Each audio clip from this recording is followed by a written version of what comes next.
इसमें ऐड हो रहा है रिफॉर्मेटेस की रिएक्शन। तो रिफॉर्मेटेस की रिएक्शन को भीड़ में कैसे पहचानेंगे, लॉट्स ऑफ नेम रिएक्शन, और उसमें से आपको स्पेसिफिकली रिफॉर्मेटेस की रिएक्शन आइडेंटिफाई करना है। तो कैसे पहचानेंगे, आइए बहुत ही आसान और यूनिक तरीका मैं आपको बताने जा रहा हूँ। ट्रिक भी बताऊंगा और मैकेनिज्म भी बताऊंगा, हर तरीके से आपको परफेक्ट बनाऊंगा। तो अच्छे से समझिएगा और देखिएगा। ठीक है, रिफॉर्मेटेस की रिएक्शन की अगर हम लोग बात करते हैं तो इसमें ऑर्गेनोजिंक का फॉर्मेशन होता है। ऑर्गेनोजिंक का फॉर्मेशन होता है ना, फॉर्मेशन ऑफ ऑर्गेनोजिंक। ठीक है, कैसे पता करेंगे, आइए उसके बारे में बात करें। तो यहां पर कार्बोनिल कंपाउंड क्या होगा, कार्बोनिल कंपाउंड है ना। कार्बोनिल कंपाउंड में क्या होता है, एल्डिहाइड और कीटोन। कार्बोनिल कंपाउंड में क्या आता है, एल्डिहाइड और कीटोन। कार्बोनिल कंपाउंड में क्या आता है, एल्डिहाइड कीटोन। समटाइम साइनाइड भी, sometimes cyanide group also gives Reformatsky की रिएक्शन। तो इसको लास्ट में हम लोग डिस्कस करेंगे, स्टार बना के मैं छोड़ दे रहा हूं। बात क्लियर है।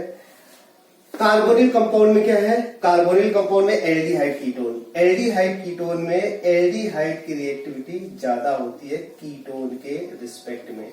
क्यों होती, सारे रीजन वही है जो कि आपको एल्डोल कंडेंसेशन में बताया गया था, है ना। रिएक्शन इंटरमीडिएट क्या होता है, वो सारी बातें आपको मैं बताने वाला हूं।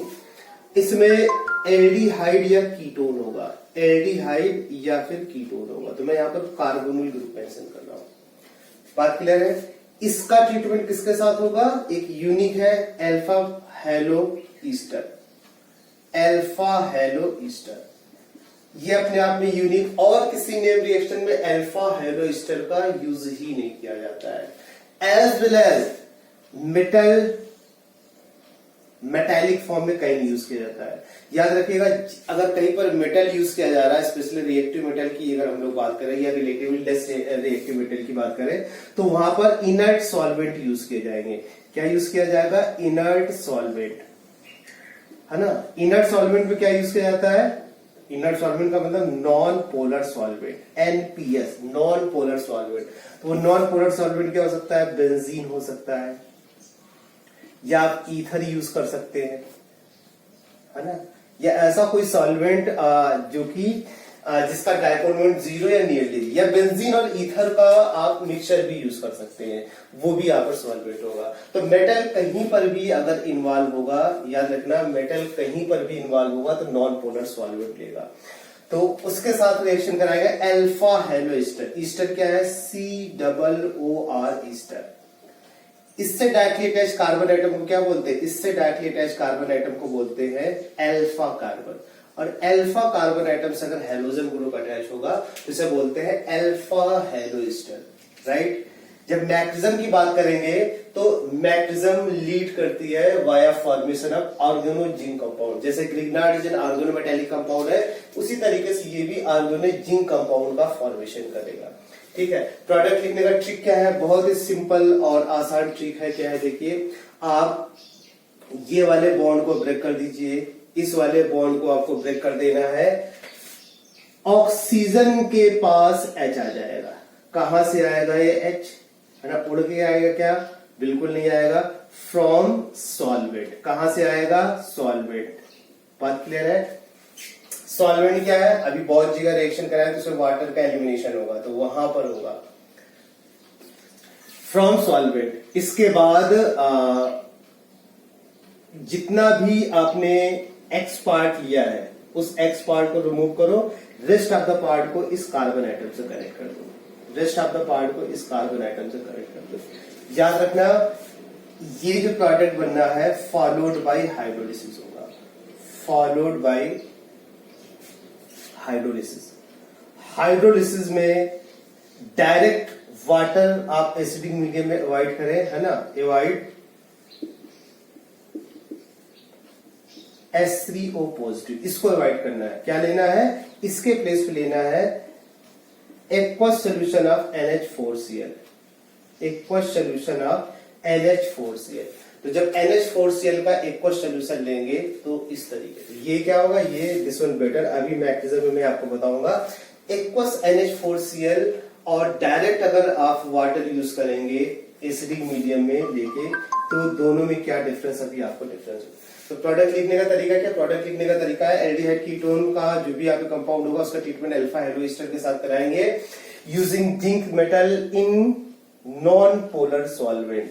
तो अल्फा हेलोएस्टर का फॉर्मेशन होगा। याद रखिएगा ऑर्गेनोमेटेलिक कंपाउंड जब कार्बोनिल कंपाउंड से रिएक्ट करता है तो अल्टीमेट प्रोडक्ट जो कैसे मिलता है, आफ्टर हाइड्रोलिसिस, वो अंडरस्टूड। तो यहाँ पर आफ्टर हाइड्रोलिसिस, जैसे ग्रिग्नार्डिन कार्बोनिल कंपाउंड से रिएक्ट करता है, अल्टीमेट जो प्रोडक्ट होता है वो आफ्टर हाइड्रोलिसिस लिखते हैं। सिमिलरली वो चीज यहाँ पे, बस अंतर यहाँ पर कि जो ऑर्गेनो जिंक कंपाउंड होता है वो और वर्सेस बात किया जाए ग्रिग्नार्डिन, है ना, ग्रिग्नार्डिन RMGX, रिएक्टिविटी किसकी ज्यादा होती है, तो रिएक्टिविटी RMGX की ज्यादा होती है। बात क्लियर है।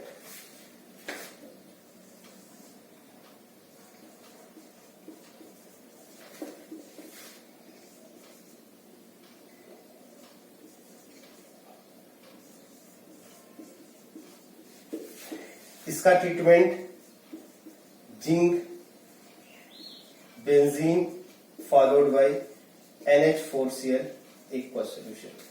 तो तरीका आपको पता है, एल्डिहाइड या कीटोन का, एल्डिहाइड कीटोन का C वाला बॉन्ड ब्रेक होगा, सॉल्वेंट से H आएगा ऑक्सीजन के पास, रेस्ट पार्ट आप कनेक्ट करा दें अल्फा पोजीशन से हाइड्रोजन हटा के।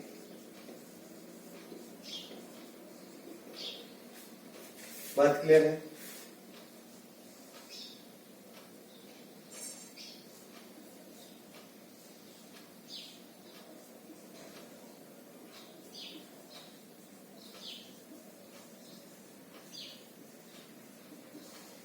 सेम चीज है, फिर से आपको करना क्या है,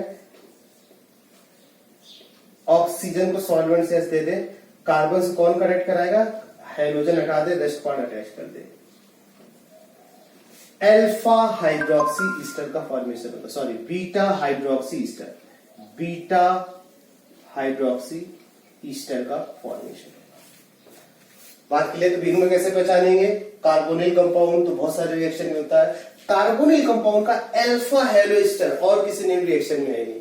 और खास बात है इसमें मेटल मेटेलिक फॉर्म में यूज किया जाता है, जिंक मेटल फॉर्म में, और किसी रिएक्शन में डायरेक्ट मेटल यूज ही नहीं किया जाता है।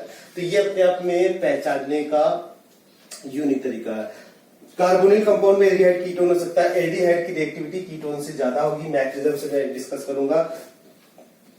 इसके बाद CN भी क्या होता है, अगर साइड इनसे पता करते हैं क्या प्रोडक्ट मिलना चाहिए। तो स्टार्ट करते हैं पहले सेकंड नंबर पे। तरीका क्या सिखाया गया है, एल्डिहाइड कीटोन का CO वाला बॉन्ड आपको ब्रेक करना है, ऑक्सीजन को सॉल्वेंट से H देना है, रेस्ट पार्ट हाइड्रोजन हटा के ईस्टर वाला पार्ट अटैच कर दे। बात क्लियर है। इसी तरीके से फोर्थ वन के बारे में बात किया जाए, फोर्थ वाले में कोई इशू नहीं है। आपको करना क्या है, ऑक्सीजन को आप सॉल्वेंट का एच दे दे, रेस्ट पार्ट हाइड्रोजन हटा के ईस्टर वाला पार्ट अटैच कर दे। ऐसा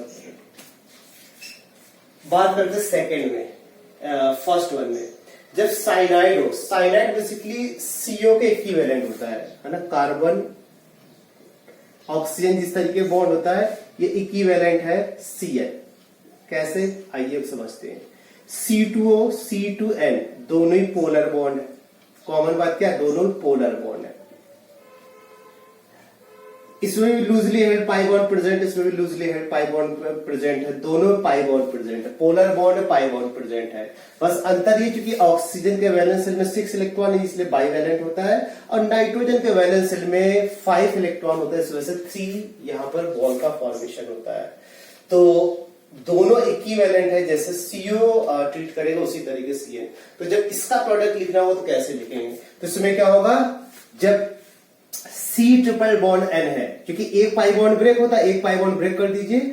अब जो CN है, हाइड्रोलिसिस होता है, तो हाइड्रोलिसिस में वो N ऑक्सीजन में कन्वर्ट हो जाता है। याद रखना, उसमें डबल बॉन्ड होता था, एक बॉन्ड ब्रेक करके हम लोग क्या करते थे, ऑक्सीजन देते थे। Cn का एक बॉन्ड ब्रेक करना है, उसको हटा देना है और नाइट्रोजन को रिप्लेस कर देना है ऑक्सीजन से। नाइट्रोजन को किसका रिप्लेस कर देना है, ऑक्सीजन से।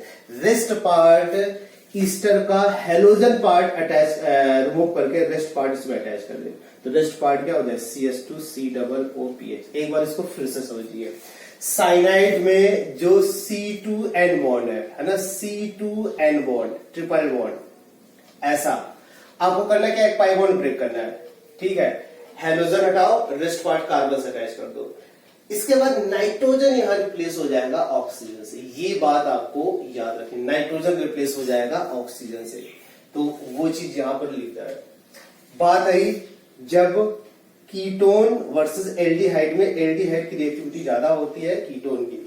मैक्सिमम से बात करें तो एल्डिहाइड कंडेंसेशन में जिस तरीके बातें होती थी कि कार्बोनिल कार्बन पर अटैक होता था, तो कार्बोनिल कार्बन ये क्या हो गया, स्टेरिकली हिंडर्ड है। कार्बोनिल क्या है, स्टेरिकली हिंडर्ड, स्टेरिकली हिंडर्ड। तो ये न्यूक्लियोफाइल इस कार्बन तक पहुंच ही नहीं पाता है, ये न्यूक्लियोफाइल इस कार्बन तक पहुंच ही नहीं पाता है। डेट्स वाई यहां पर इस तरीके, तो यहां पर क्या होता है, सेल्फ कंडेंसेशन होने लगता है। यहां पर क्या होता है, सेल्फ कंडेंसेशन। सेल्फ कंडेंसेशन किस तरीके से होता है, आइए समझते हैं।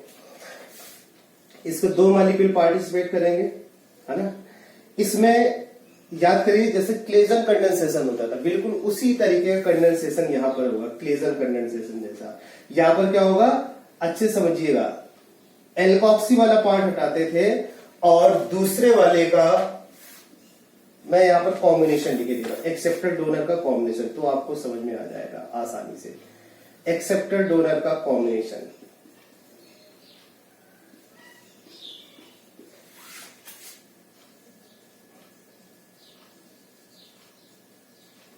आपको क्या सिखाया गया था, सिखाया गया था एक एक्सेप्टर, कार्बोनिल ग्रुप जिसमें हाईलाइट है वो क्या होता था, एक्सेप्टर होता था, और जिसमें अल्फा हाइड्रोजन हाईलाइट होता था वो क्या होता था, वो डोनर होता था।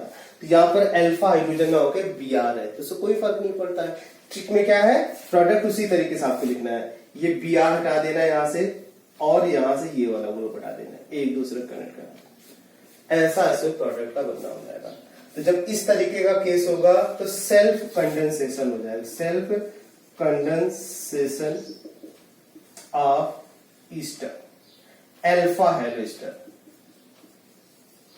अल्फा हेलो ईस्टर का सेल्फ कंडेंसेशन होगा। इसके साथ कंडेंसेशन नहीं हो पाता, उसका रीजन बता दिया, क्योंकि स्टेरिकली हिंडर्ड है, तो यहां पर कार्बन पहुंचे, जो भी कार्बन है वो पहुंच ही नहीं पाता है। सबसे पहले रिफॉर्मेट में तरीका आपको सिखाया गया है, जो जैसे हुआ है, डबल बॉन्ड अनइफेक्टेड होगा। कौन सा double bond, C2C double bond, C2 वाला बॉन्ड ब्रेक करना है, सॉल्वेंट्स मिल गया। इसके बाद rest part alpha halo ester का हेलोजन रिमूव करके, तो ये हो जाएगा CH2 COO2H5, ये हो गया A। अब इसके बाद क्या है, AC2O, ये क्या है, acetic anhydride, acetic anhydride. Acetic anhydride क्या है, बेसिकली डिहाइड्रेटिंग एजेंट। क्या है, डिहाइड्रेटिंग एजेंट। किसके एजेंट है, वाटर निकालने के एजेंट है। तो ये क्या करेगा, वाटर निकालेगा, जहां कहीं भी वाटर का सोर्स मिलेगा तो क्या करेगा, बीटा कार्बन पे जो OH है और अल्फा कार्बन से H, बीटा कार्बन का OH और अल्फा कार्बन का H, वहां से वाटर रिमूव कर देगा और B कुछ इस तरीके से हो जाएगा। ये आपका डबल बॉन्ड अनअफेक्टेड रहेगा। डबल बॉन्ड यहां पे आ चुका है और जो ग्रुप जैसा अटैच है एज इट इज कर दीजिए। बात क्लियर है। अब इसके बाद क्या बोला जा रहा है, ईस्टर हाइड्रोलिसिस बोला जा रहा है। फिर इसके बाद calcium oxide, then sodium formate के साथ इसका डिस्टिलेशन। तो ईस्टर हाइड्रोलिसिस पे क्या होगा, उसके बाद कैल्शियम ऑक्साइड से क्या क्या होगा। तो देखिए इसको मैं इधर लिख रहा हूं, ईस्टर हाइड्रोलिसिस करेंगे तो देखिए इसमें इस तरीके का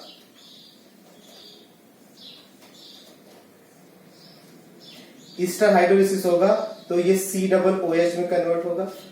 COOH calcium oxide, quick lime है, बेस के साथ एक तरीके कैल्शियम हाइड्रोक्साइड है, उसके साथ इंटरेक्ट करेगा तो ये क्या हो जाएगा, का होल ट्वाइस हो जाएगा कैल्शियम, का होल ट्वाइस कैल्शियम हो जाएगा। बात क्लियर है, का होल ट्वाइस कैल्शियम हो जाएगा।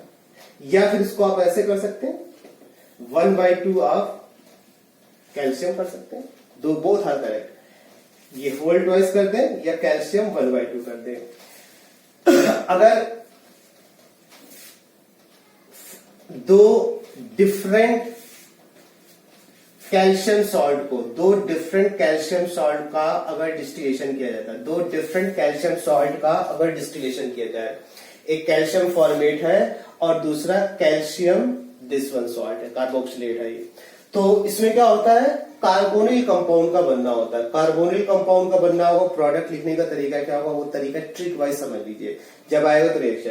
तो इसमें एक तो कैल्शियम का सॉल्ट ही होगा, दूसरा कैल्शियम, तो इसमें जब मिक्सचर को हीट करते हैं, ड्राई डिस्टिलेशन करते हैं, सीओ प्रोड्यूस होता है। तो सीओ क्या हो गया, ये हो गया।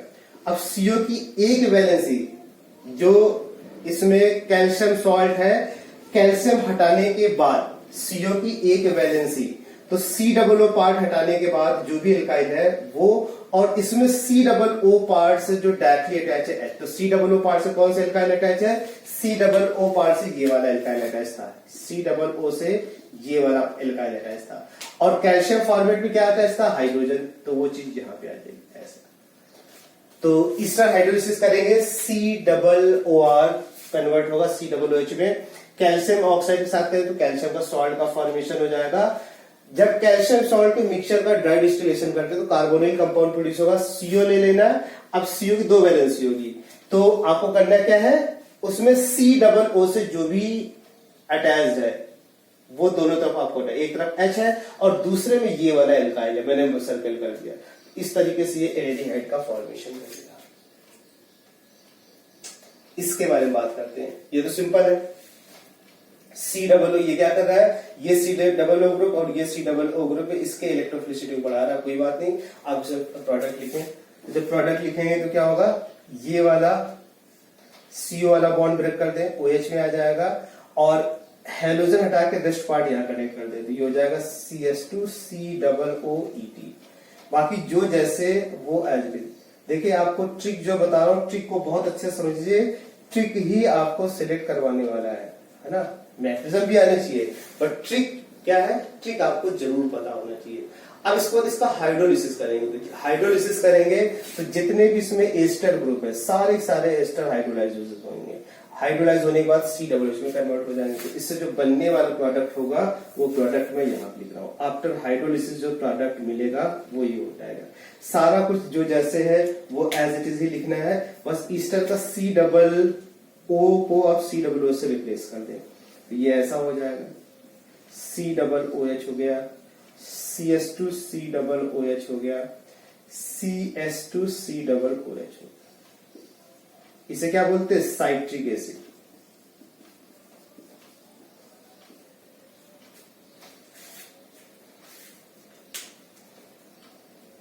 चलिए इसमें भी उसी तरीके से रिएक्शन कराएंगे। देखो अगर मिथाइल कीटोन है वहां तक तो कोई इश्यू नहीं है, लेकिन मिथाइल के अलावा अगर डिफरेंट कोई कीटोन, ऑल्दो ये बहुत ही बल्कि यील्ड इसमें बहुत अच्छी नहीं होती है, बट हमें ए पता करना है ए क्या होगा। तो इसमें CO वाला ग्रुप आप ब्रेक कर दें, CO वाला ग्रुप ब्रेक करेंगे, ऑक्सीजन को आप H दे दें, सॉल्वेंट से आ गया, बाकी जो जैसे आया डिटेस कर दीजिए। हेलोजन हटाइए, रेस्ट पार्ट एस्टर का अटैच कर दीजिए, और इसके बाद यहां पे जो जैसे हुआ है। इसके बाद इसका ट्रीटमेंट PCl5 के साथ कराया जाए, तो PCl5 से कराएंगे। तो PCl5 का काम क्या है, PCl5 का काम है OH के प्लेस पे CN ग्रुप आ जाएगा, OH के प्लेस पे CN ग्रुप आ जाएगा। PCl5 का क्या काम है, PCl5 का काम है OH के प्लेस पे CN लाना। तो चलिए देखिए, PCN5 OH के प्लेस पे CN आ गया। अब इसके बाद Cl या फिर as a leaving group CN क्या करेगा, एज ए न्यूक्लियोफाइल, तो Cl रिप्लेस हो जाएगा बाय CN। तो यहां पर CN आ चुका है। क्या होगा देखिए, OH पहले रिप्लेस हुआ Cl से, फिर Cl रिप्लेस हुआ Cn से। बात क्लियर है।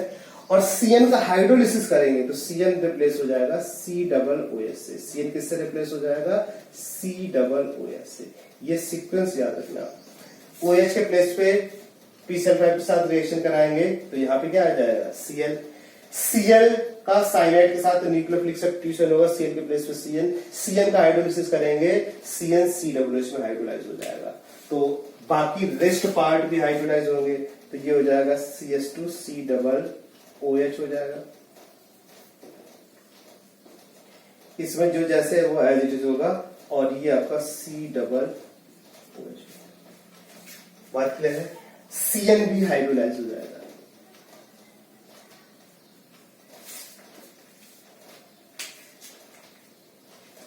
इसके सबको मैंने ट्रिक वाइज डिस्कस किया, ट्रिक कहीं पर फेल नहीं हो रहा, बस जो बातें आपको बताई गई थी वो अच्छे से अगर आपने सुनी होगी तो।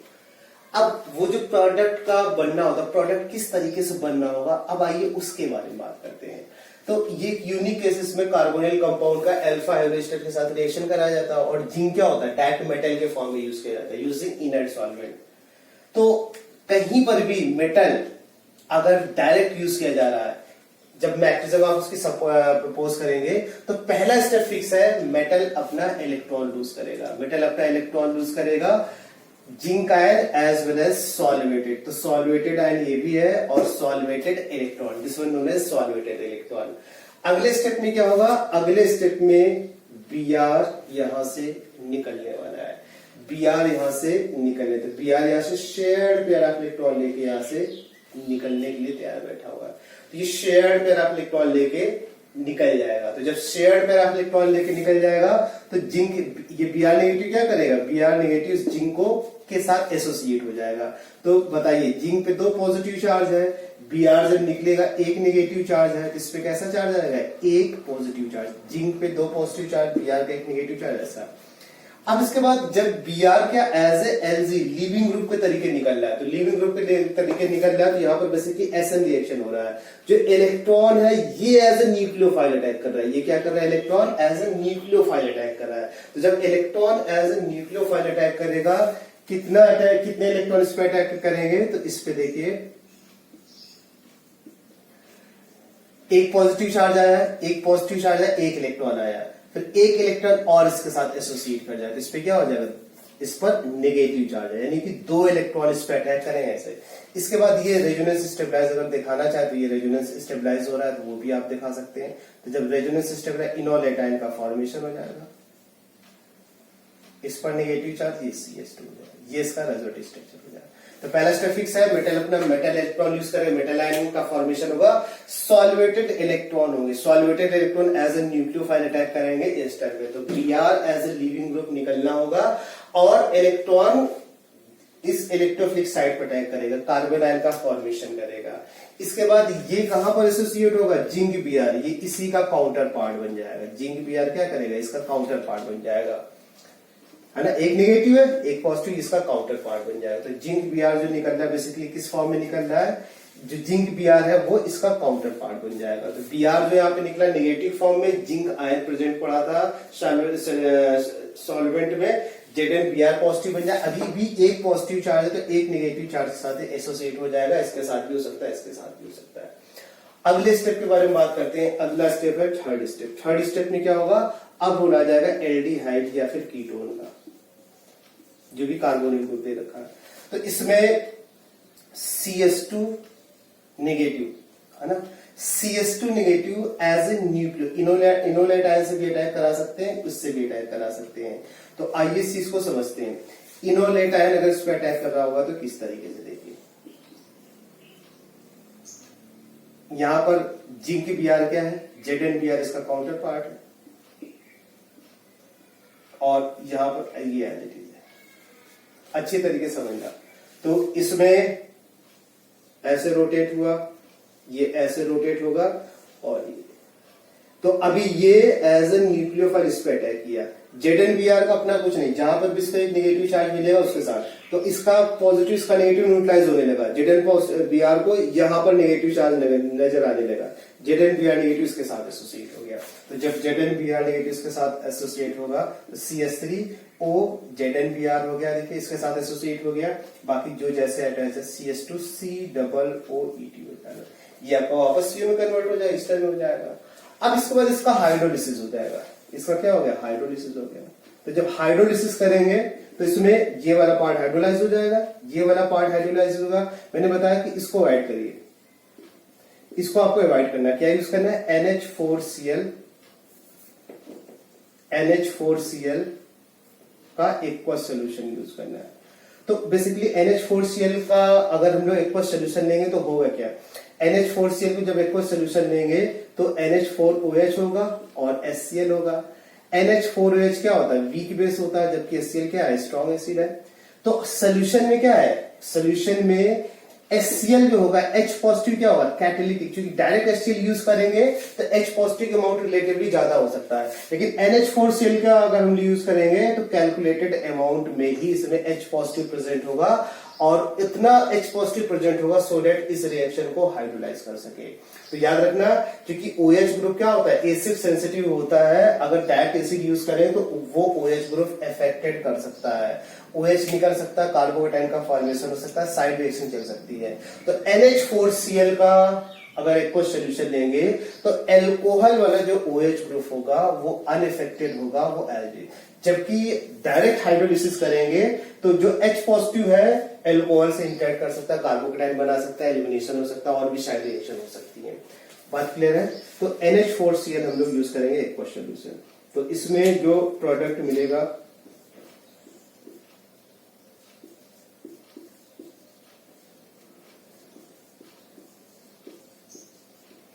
और इसको अगर हीट कर देंगे फर्दर तो हीट करने पे क्या होगा, वाटर एलिमिनेट कर जाएगा।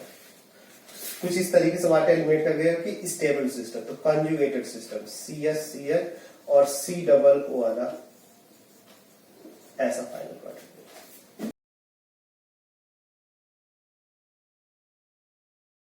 रिएक्शन होगा। तो इसमें जो A होगा, A क्या होगा, आइए इसके बारे में बात करें।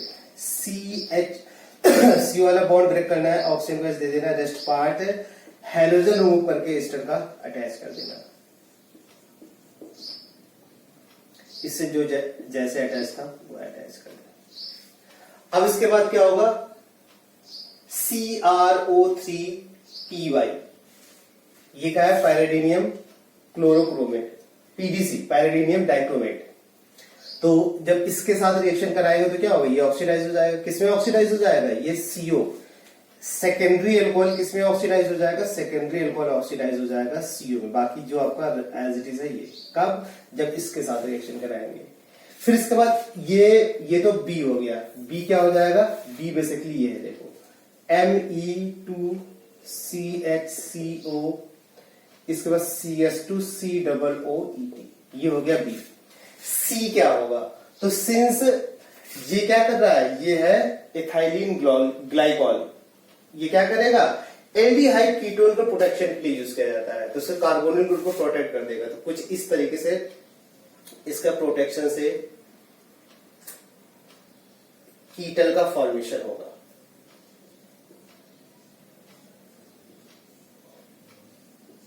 बाकी जो जैसे एज इट इज। इसके बाद जब लिथियम एल्यूमिनियम हाइड्राइड से इसके साथ रिएक्शन कराएंगे तो लिथियम एल्यूमिनियम हाइड्राइड क्या करेगा, ईस्टर को एल्कोहल में ऑक्सीडाइज कर देता है, जबकि ईथर अनअफेक्टेड रहेगा। तो जो D होगा, D क्या होगा, D कुछ इस तरीके से हो गया, देखिए D ये है Me2CH, यहां पर मैं इसको नीचे दिखाई दे रहा हूं, ऐसा हो जाएगा। और इधर CH2CH2OH में ये ग्रुप किसमें रिड्यूस हो जाएगा, CH2OH में रिड्यूस हो जाएगा। तो बाकी आपका एज इट इज रहेगा। अब इसके बाद इसका हाइड्रोलिसिस किया जाएगा, तो हाइड्रोलिसिस करेंगे तो जो कीटन है फिर से कीटोन में वापस आ जाएगा, ये हो जाएगा Me2CHCO CH2CH2। बात क्लियर है, ऐसा प्रोडक्ट बन जाएगा। चलिए बात करते हैं जिंक। अभी क्या होता था, ईस्टर से डायरेक्टली अटैच कार्बन एटम से Br ग्रुप अटैच होता है। अगर विनाइल ग्रुप अटैच यानी डबल बॉन्ड इसका कंजुगेशन पे है। तो अब जो अल्फा हाइड्रोजन लेंगे ईस्टर से नहीं, इस डबल बॉन्ड से लेंगे। एक बार फिर से सुनिए, ईस्टर से डायरेक्टली अटैच कार्बन एटम को अल्फा बोलते हैं, तो वहां पर हाइड्रोजन ग्रुप होना चाहिए। लेकिन अगर एक्सटेंडेड कंजुगेशन का केस है, ये क्या है, एक्सटेंडेड कंजुगेशन का केस हो गया।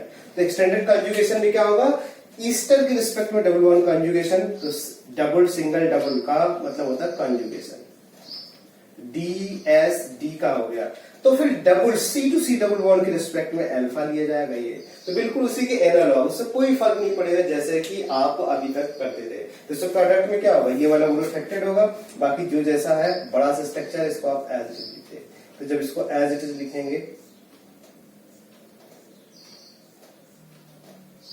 अब देखिए ये वाला पार्ट अफेक्टेड होगा, इसको मैं यहां पे लिखा हूं, OH में कन्वर्ट हो गया, और इसके बाद यहां से क्या जुड़ गया, CH2 CH CH C double O E, ठीक है। ये पार्ट को मैं ऐसे ब्रैकेट में लिखूंगा। इसके बाद क्या हुआ, इसका हाइड्रोलिसिस हुआ।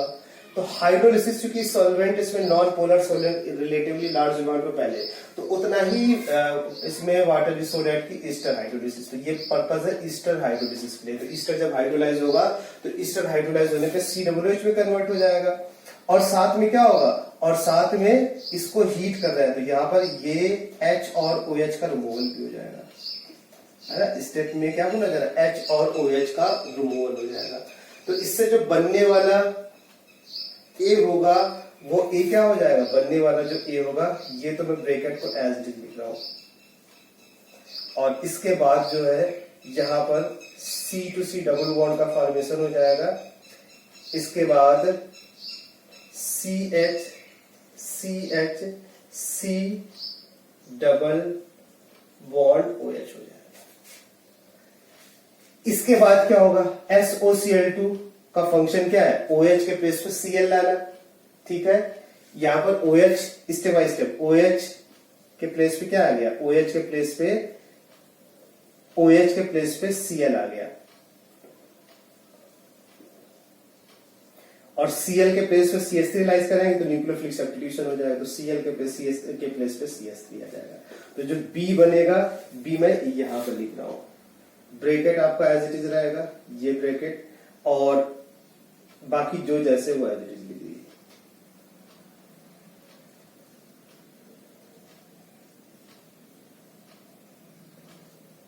COCH3। अब इसके बाद फिर से देखिए क्या हो जाएगा, फिर से सेकेंड स्टेप में रिफॉर्म अटैच की रिएक्शन। तो ये क्या हो जाएगा, OH में कन्वर्ट हो जाएगा, और ये वाला पार्ट इससे अटैच हो जाएगा, ठीक है। तो इसको मैं एज इट इज यहां पे लिख रहा हूं।